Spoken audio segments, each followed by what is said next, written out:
Meus amigos, minhas amigas, vocês que estão fazendo o curso O que é o Espiritismo, nós vamos ver nesta aula de número 13 alguns assuntos bastante interessantes. Nesta aula, enfim, Kardec, no livro O que é o Espiritismo, trata dos incrédulos e dos céticos, como é que nós devemos entender esta posição e qual a posição que os céticos e os incrédulos têm perante a doutrina. Ele procura mostrar também que os espíritos não interferem na compreensão, no procedimento, na vida, enfim, dos encarnados. Não há esta ideia dos espíritos interferirem diretamente, a não ser nas condições que nós vamos ver, a não ser nas maneiras adequadas e nos momentos adequados. Também ele procura esclarecer que não há um sistema pré-concebido de comunicação dos espíritos para com os encarnados. E principalmente que esta questão da comunicação está e depende da intencionalidade dos espíritos, dos propósitos que eles têm.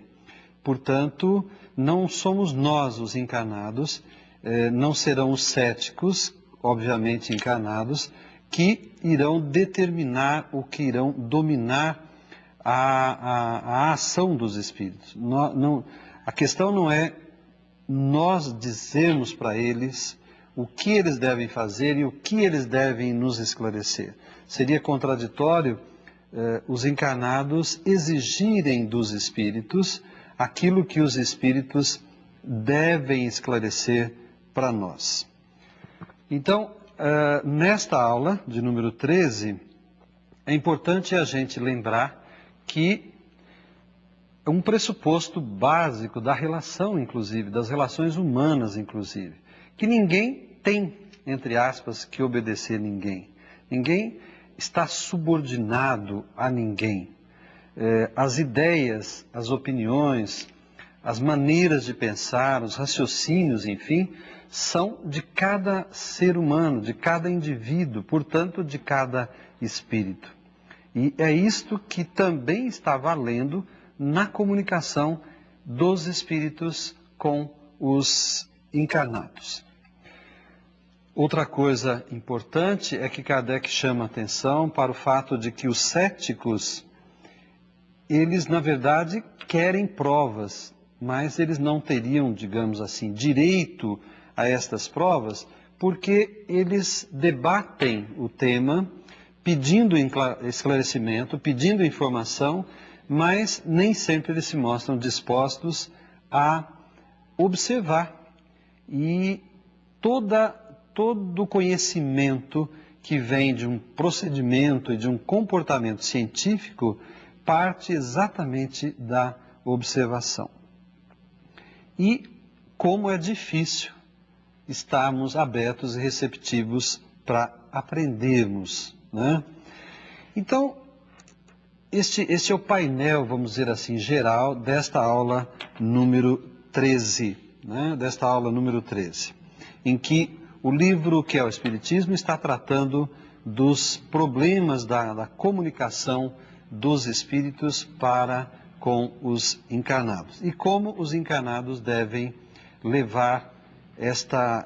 devem compreender esta comunicação. No livro O que é o Espiritismo, argumenta-se, né, os interlocutores argumentam que os incrédulos poderiam ter o direito a ver, já que eles são incrédulos, eles mereceriam, vamos dizer assim, o direito de serem esclarecidos, né? Principalmente quanto aos fatos positivos, porque dos fatos positivos, então, decorreriam as provas, portanto, decorreria o convencimento e, portanto, deveria prevalecer, né, os pontos positivos para que os incrédulos, então, para que os céticos fossem modificados, fossem transformados. Mas aí está um ponto fundamental, que é o fato de que quem tem que se transformar são exatamente aqueles que não confiam, ou que não conseguem conceber, ou que têm uma teoria própria que se interpõe, no caso, com a doutrina dos Espíritos. Bom, vamos refletir um pouquinho sobre esse ponto, né? Se eu tenho alguma coisa a informar para você, e de boa vontade eu procuro trazer esta informação, né? E você se coloca como um cético, isto é, você por pressuposto não quer aceitar ou não quer acreditar naquilo que eu tenho para dizer para você, né? O problema passa a ser seu, na medida em que você tem um pressuposto próprio que não aceita. Não cabe você pedir que eu prove, porque eu não estou provando algo para você, eu estou comunicando, eu estou informando, eu estou trazendo para você um novo conhecimento. Então, quem traz o conhecimento não tem que ser provado ou não tem que ser testado. E quem traz o conhecimento, traz na hora que lhe aprouver, na hora que for julgado oportuno. E quem traz o conhecimento, traz para aqueles que queiram aprender ou que queiram se transformar ou que queiram se modificar.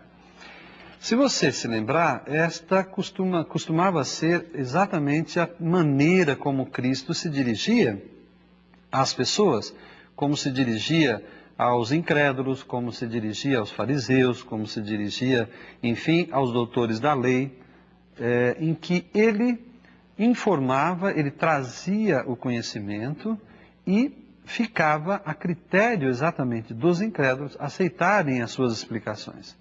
Esta é uma das justificativas pelas quais ele falava em parábolas, por exemplo. Então, inclusive as parábolas costumam terminar com este chavão, vamos dizer assim. Quem tem ouvidos para ouvir, ouça, e quem tem olhos para ver, que veja. Isto significa que se você pode compreender aquilo que o Cristo estava falando, então você pode praticar os ensinamentos dele. Agora, se você não pode compreender, ou se você se recusa a compreender, ou se você tem um conhecimento que se interpõe a este ensinamento, então você não pode compreender, então você não pode aprender com aquilo que ele está ensinando. Então, é esta postura que Kardec tem no livro O que é o Espiritismo, a propósito da interlocução e da contraposição dos incrédulos e dos céticos a respeito da doutrina espírita. Outra coisa importante desta aula é pensar que os espíritos teriam interesse em fazer proselitismo com o conhecimento e com o mundo dos espíritos. Não faz sentido a ideia de que os espíritos estariam ocupados em fazer proselitismo do mundo dos espíritos.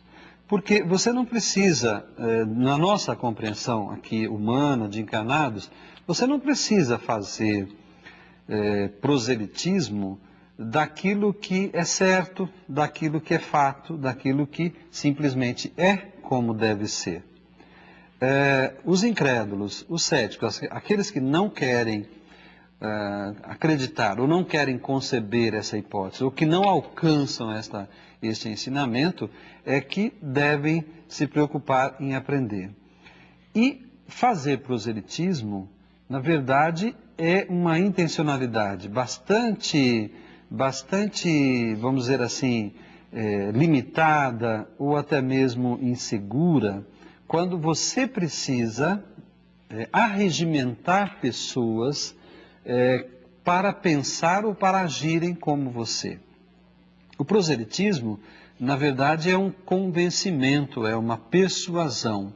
E se alguém segue você por ser persuadido a isto, fica bastante prejudicada a ideia de que ele tenha descoberto lá dentro de si mesmo ou tenha compreendido por si mesmo aquilo que o fez mudar de posição. Geralmente, a mudança das pessoas, a mudança de convicção se dá pela experiência, e a experiência não é provocada pelos prosélitos, isto é, por aqueles que querem convencer. A experiência é de cada um. Inclusive a experiência é pessoal, portanto ela tem caminhos próprios, né? De modo que não faria sentido os espíritos virem nos convencer ou virem nos arregimentar para uma espécie de doutrina ou para uma espécie de religião dos espíritos. Outra questão que se coloca nesta aula é que a doutrina espírita seria talvez uma revelação espontânea, né? Ou ela viria já de conhecimentos tidos anteriormente ou de uma sabedoria anterior. Neste ponto, Kardec nos esclarece mais uma vez que esta doutrina, o mundo dos espíritos, depende do interesse, da intencionalidade e depende da inteligência dos espíritos, né? Existe uma das frases que está no livro, que merece ser evidenciada, é esta: quanto se poderia saber se todos os seres, mesmo os microscópicos, pudessem ser interrogados como são os espíritos? Quanto nós poderíamos ficar sabendo se a gente pudesse interrogar todos os seres viventes?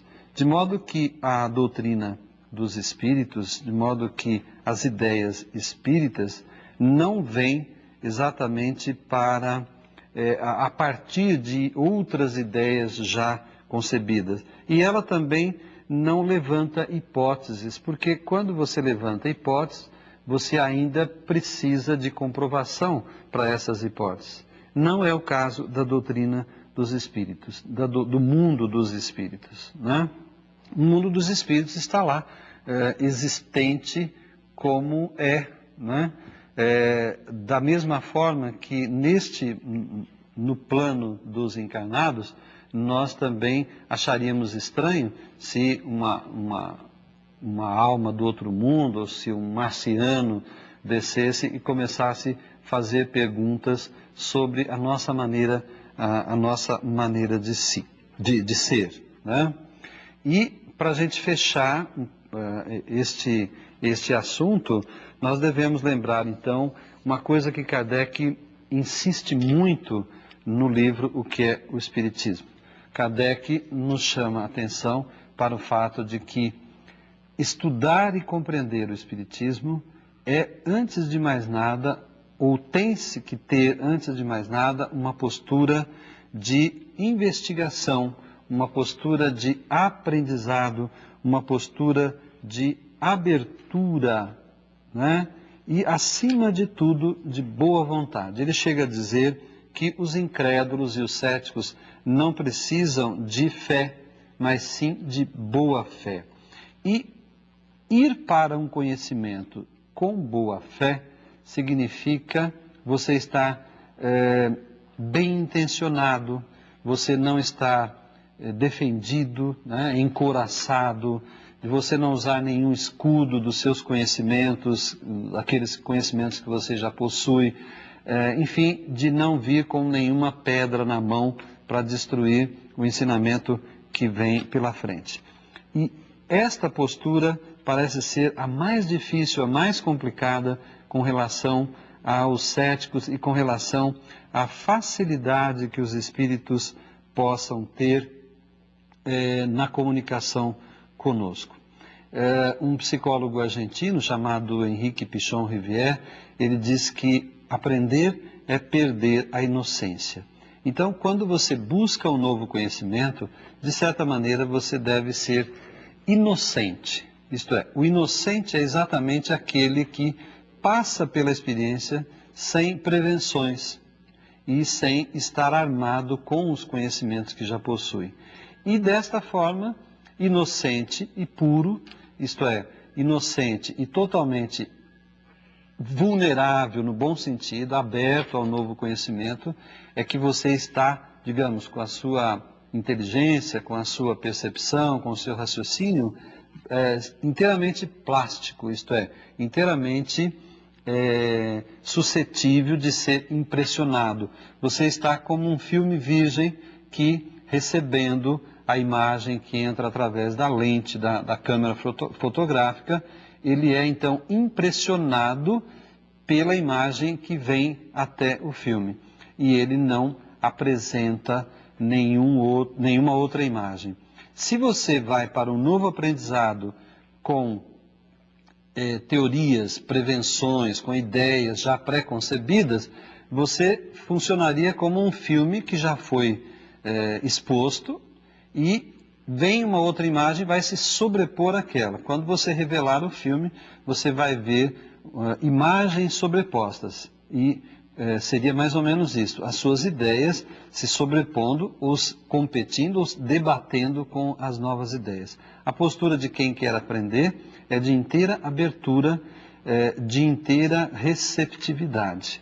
Não se trata de aceitar o ensinamento que vem, mas se trata de compreender o ensinamento que vem para que você possa então, depois sim, internamente, aceitar, rejeitar ou, enfim, debater intimamente.